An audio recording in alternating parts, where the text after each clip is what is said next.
মধ্যপ্রাচ্যে চলমান উত্তেজনার কেন্দ্রবিন্দুতে রয়েছে ইরান। সাম্প্রতিক সময়ে যুক্তরাষ্ট্র ও ইসরায়েলের সঙ্গে দেশটির সামরিক সংঘাত নতুন করে তীব্র আকার ধারণ করেছে।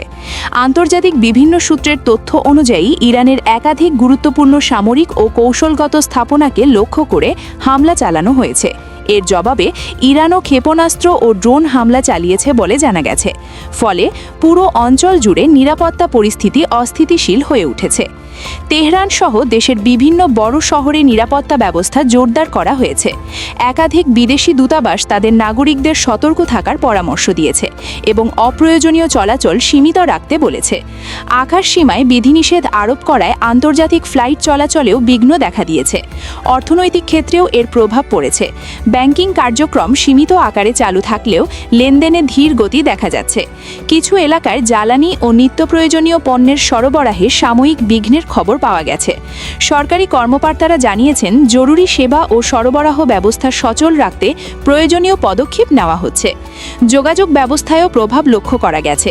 আন্তর্জাতিক ইন্টারনেট সংযোগে ধীর গতি ও আংশিক সীমাবদ্ধতার অভিযোগ রয়েছে, যার ফলে তথ্য প্রবাহে বিঘ্ন সৃষ্টি হয়েছে। সামাজিক যোগাযোগ মাধ্যমে ছড়িয়ে পড়া বিভিন্ন তথ্যের সত্যতা যাচাই করাও কঠিন হয়ে পড়েছে।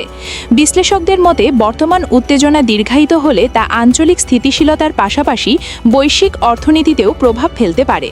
আন্তর্জাতিক সম্প্রদায় পরিস্থিতি নিবিড়ভাবে পর্যবেক্ষণ করছে এবং কূটনৈতিক সমাধানের আহ্বান জানাচ্ছে।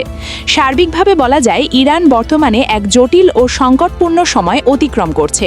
সামরিক, অর্থনৈতিক ও কূটনৈতিক অনিশ্চয়তার মধ্য দিয়ে দেশটির পরিস্থিতি কোন দিকে মোড় নেয় তা এখন দেখার বিষয়।